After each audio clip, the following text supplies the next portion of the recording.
excavations. We see a bird's eye view of the great ghat of Har Ki Pauri, beyond which we can see the hills of the Rajaji National Park, the forests that are fabled as the jatas, as the dreadlocks of Lord Shiva, that keep the river ever fresh, ever renewed, so that pilgrims can come and cleanse their sins in these holy waters, in these glacial melts that keep our tradition flowing constantly. As one watches group after group carrying their parasols, their gurus walking under the parasols towards the great ghat of Har Ki Pauri, one is filled with wonder about all these great souls, all those great souls who have come to this holy land, who have come to this holy space and established great centers of learning. Of course, we all know that Akbar, the Mughal emperor, had great faith in the waters of the Ganga. He never drank anything else except the Ganga waters. He bathed in the Ganga waters. Even when he went on military campaigns towards the Deccan, large urns of Ganga water were carried with him for his use. Guru Nanak visited the ghats of the river Ganga several times, and you would be surprised to know that there is a space near the Har Ki Pauri known as the Nanak Bada, where a life-sized image of Guru Nanak is still revered. Guru Amar Das also visited. He is believed to have visited Haridwar 22 times before he ascended to the Gaddi of the Sikh Gurus, and even as the Guru of Sikhism, when he was appointed, visited Haridwar once and worked against the practice of sati. So these waters contain within them huge chapters of history. They contain within them very large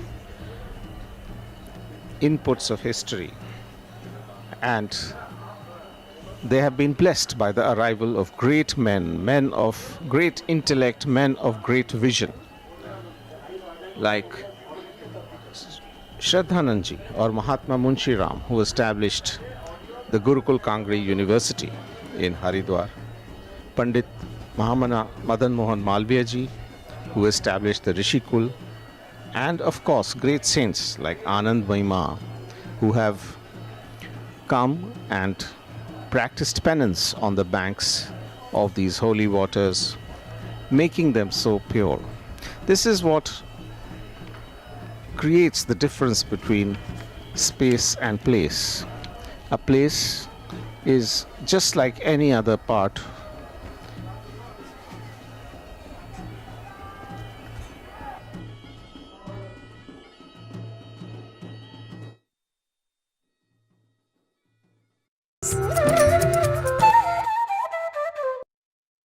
पतित पावनी मां गंगा के तट पर शुरू हो गया है हरिद्वार महाकुंभ। आस्था और विश्वास के सबसे बड़े मेले में कोविड-19 से हमेशा सतर्क और सावधान रहकर ही हम इसे एक अविस्मरणीय अवसर बना सकते हैं। महाकुंभ हरिद्वार आने वालों के लिए आश्रम, होटल, धर्मशालाओं और रैन बसेरों में सुरक्षित प्रवास हेतु समुचित साफ सफाई और सैनिटाइजेशन के इंतजाम किए गए हैं। उत्तराखंड सरकार सभी श्रद्धालुओं को रखना चाहती है स्वस्थ और सुरक्षित। आपसे भी है अनुरोध, सैनिटाइजेशन, मास्क का रखकर ध्यान, निभाएं परंपरा और करें महाकुंभ का पावन स्नान। प्रधानमंत्री नरेंद्र मोदी और मुख्यमंत्री तीरथ सिंह रावत का ये है प्रयास। निभे सदियों की सनातन परंपरा, संग सुरक्षा और विश्वास।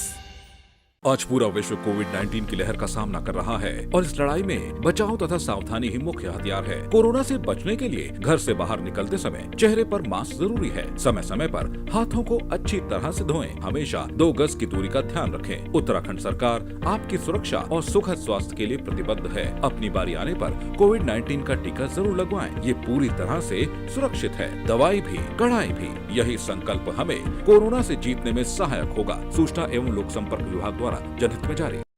हरिद्वार में सजा है महाकुंभ 2021 का मेला। सदी की सबसे बड़ी चुनौती कोविड के बीच उत्तराखंड सरकार का है ये प्रयास कि श्रद्धालुओं और संतों को मिले स्वच्छ, सुंदर और सुरक्षित कुंभ का दिव्य एहसास। श्रद्धा और विश्वास के संग खुद की सुरक्षा का आपको रखना है ख्याल। अस्पताल, निगरानी, जांच और सतर्कता के संग हमेशा मास्क लगाकर, सावधानी बरतकर आपको निभानी है आस्था। मुख्यमंत्री तीरथ सिंह रावत के मार्गदर्शन में मेला प्रशासन, कोविड मैनेजमेंट टीमें, डॉक्टर और सेवा कर्मी सभी हैं मुस्तैद। महाकुंभ मेले को बनाना है सुंदर और सुरक्षित। यही है हमारी कोशिश। कोविड से रहकर सावधान, सफल बनाएं गंगा स्नान।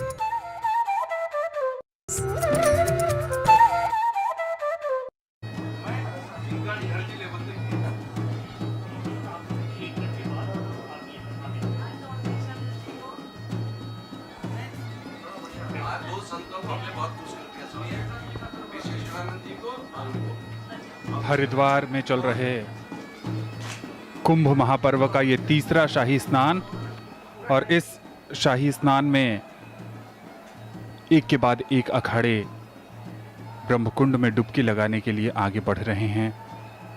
पूरा वैभव है, विराटता है, व्यापकता है और इतिहास को समेटे। जैसे जैसे कुंभ आगे बढ़ रहा है वैसे वैसे इसमें आधुनिकता का मिश्रण भी देखने को मिल रहा है। कहते हैं जो समय के साथ नहीं बदलता, समय उसका साथ छोड़ देता है। कुंभ महापर्व का सफल संचालन अपने आप में एक बहुत बड़ी चुनौती है, और इसी विषय पर कैसे ये सफल संचालन हो रहा है, कुछ देर पहले हमारी सहयोगी शशि शर्मा जी ने बात की मेला अधिकारी दीपक रावत जी से। कुंभ मेला 2021 के 3 शाही स्नान अभी तक बीत चुके हैं। आइए जानते हैं, हमारे साथ कुंभ मेला अधिकारी दीपक रावत जी हैं। कैसा चल रहा है कुंभ मेला स्नान? ये बहुत अच्छा हमारा तीसरा शाही स्नान चल रहा है, और इनफैक्ट मैं बताना चाहूँगा कि अभी तक हमारे जो सन्यासी अखाड़े हैं उन सभी के स्नान हो चुके हैं। जूना का हो चुका है, निरंजनी का हो चुका है, महानिर्वाणी का हो चुका है। अभी हम लोग प्रतीक्षा कर रहे हैं, जो बैरागी की 3 अणियाँ हैं उनको पुल नंबर 1 से होते हुए ब्रह्मकुंड में आना है। उनका इंतजार हो रहा है, उनके स्वागत के लिए हम लोग तैयार हैं। इससे पहले हमारी जो साफ़ सफाई की व्यवस्था है, जो गंगा सभा के हमारे स्वयंसेवक हैं, अन्य स्टाफ लगा है, वो भी बड़ी मुस्तैदी से लगातार साफ सफाई कर रहे हैं। जो हमारी समयबद्धता है, समय सारणी है, अखाड़ों के क्रम का जो स्नान है उसके अनुसार हम लोग चल रहे हैं, और बाकी अन्य घाटों पे भी श्रद्धालुगण स्नान कर रहे हैं। बहुत अच्छी व्यवस्था है, अच्छा तालमेल है, और उम्मीद करते हैं कि ऐसा ही सिलसिला आज दिन भर चलता रहेगा और सभी आनंद लेंगे। आज का जो शाही स्नान है इसका सब लोग आनंद लेंगे और पुण्य प्राप्त करेंगे। सर, अभी तक लगभग कितने लोग स्नान कर चुके होंगे? मेरे पास सुबह जो फिगर आई है वो 8 बजे मैंने फिगर एक बार पुलिस से ली थी, और वो फिगर उस वक्त मुझे 6 लाख की बताई गई थी। उसके बाद मैंने अपडेट अभी नहीं लिया है, लेकिन थोड़ी देर में दोबारा हम आपको अपडेट करेंगे। पूरी तरह से शांतिपूर्ण है? अभी तक बिल्कुल शांतिपूर्ण हमारा स्नान चल रहा है, और सभी लोग इसका आनंद ले रहे हैं। सभी से अनुरोध भी है कि हरिद्वार को आप साफ सुथरा रखें, सोशल डिस्टेंसिंग आप लोग ज़रूर मेंटेन करें, और आने वाले दिनों में भी कुंभ हमारा लगातार, अभी नोटिफिकेशन तो ऑन है, तो पूरा हमारी जो SOP है उसका आप पालन करें। RT-PCR नेगेटिव टेस्ट लेके ही हरिद्वार में प्रवेश करें। सर, कहा जाता है कि संत जो होते हैं वो चलता फिरता तीर्थ होते हैं, तो आप तो इतने सारे संतों के बीच में हैं, कैसा महसूस कर रहे हैं? बहुत अच्छा लग रहा है कि पूज्य साधु संतों का सबका आशीर्वाद लगातार हमको मिल रहा है, और एक अलग ही अनुभूति है। मैं समझता हूँ कि कुंभ का हिस्सा होना और इस तरह के आयोजन का हिस्सा होना, मैं समझता हूँ कि बहुत ही यूनिक एक्सपीरियंस है, जिसको मैं ऐसे शब्द में बयान नहीं कर पाऊंगा, केवल महसूस कर सकता है जो उसका हिस्सा है। सर, अभी कोरोना चल रहा है, कोरोना खत्म नहीं हुआ, तो क्या कहना चाहेंगे सर? मैं सिर्फ यही कहना चाहूँगा कि हम सबका दायित्व है कि हम अपनी सुरक्षा तो करें, लेकिन दूसरों की सुरक्षा का दायित्व भी हमारा है। इसलिए जो हमारी SOP भारत सरकार, स्टेट गवर्नमेंट ने दी है उसका पूरा पालन किया जाए, और किसी भी प्रकार से किसी दूसरे को आपकी वजह से नुकसान हो, ऐसा नहीं होना चाहिए। सर, अभी एक स्नान और बाकी है जो केवल बैरागी करेंगे, उसका स्नान क्रम क्या होगा और किस तरह से व्यवस्थाएं होंगी? इसमें अभी ऐसा कुछ नहीं है कि केवल उसको बैरागी ही करेंगे। अभी हमारा स्नान जो है वो 27 को होगा और उसमें अभी काफ़ी समय है, उसकी हम पूरी तैयारी करेंगे।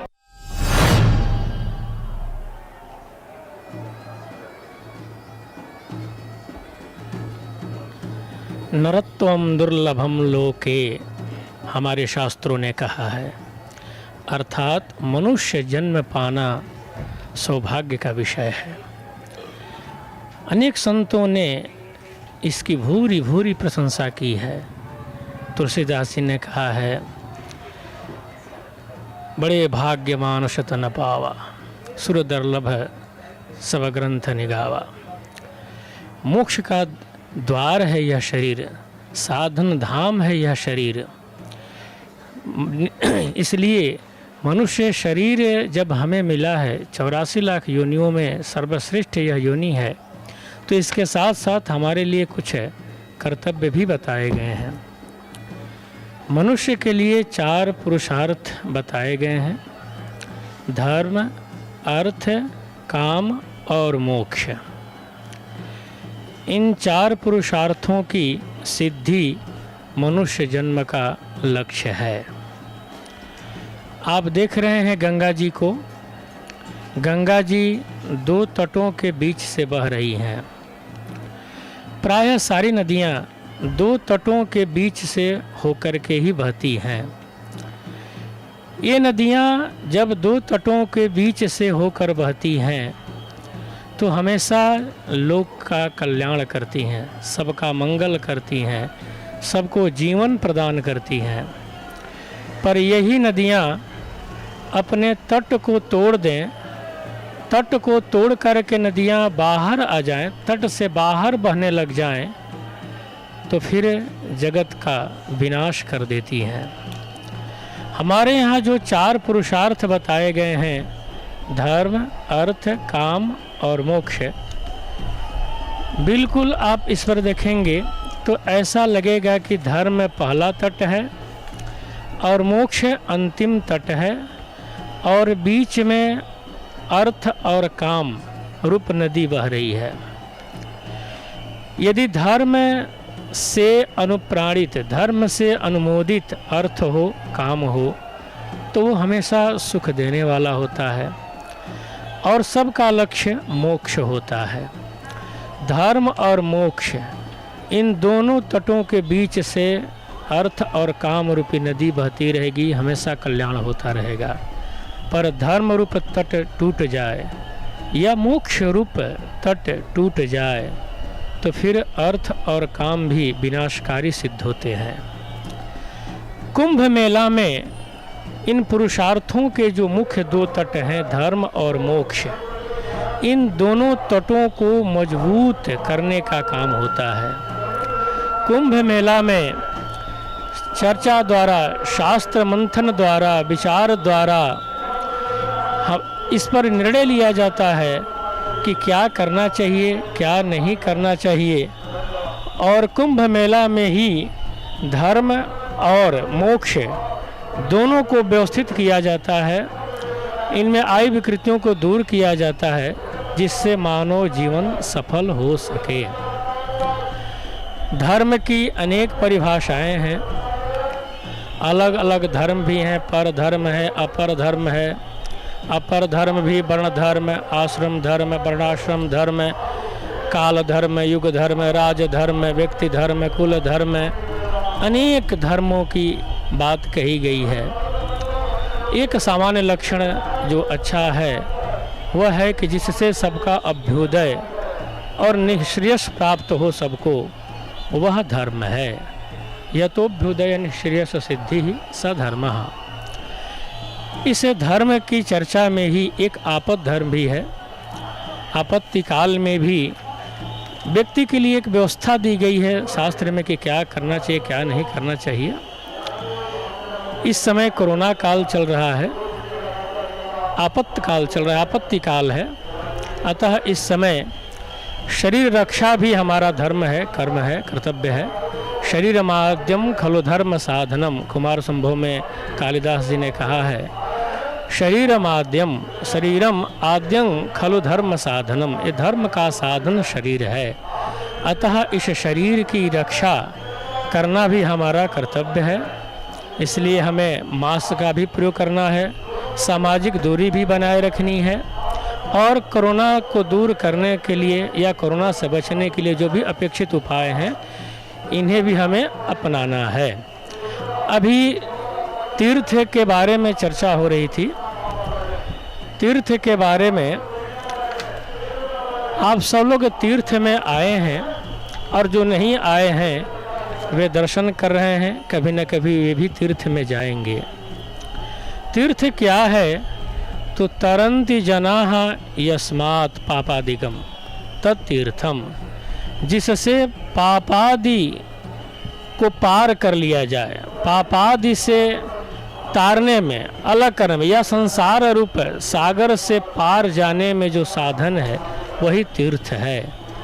यद्यपि तीर्थ के अनेक अर्थ हैं तीर्थ शब्द के, फिर भी अभी हम लोग जिस तीर्थ की बात कर रहे हैं वो तीर्थ आप देख रहे हैं, हरिद्वार तीर्थ है। हरिद्वार तीर्थ में कई तीर्थ समाहित हैं, 3.5 करोड़ से अधिक तीर्थों का निवास है, चर्चा हम लोग करते आ रहे हैं।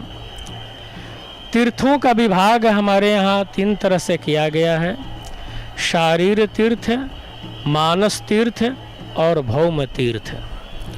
विद्या, तपस्या, कीर्ति, मन की विशुद्धि, वाणी पर नियंत्रण, इंद्रियों का निग्रह, ये सब शारीरिक तीर्थ हैं। इसी प्रकार सत्य, दया, क्षमा, ये सब मानस तीर्थ हैं।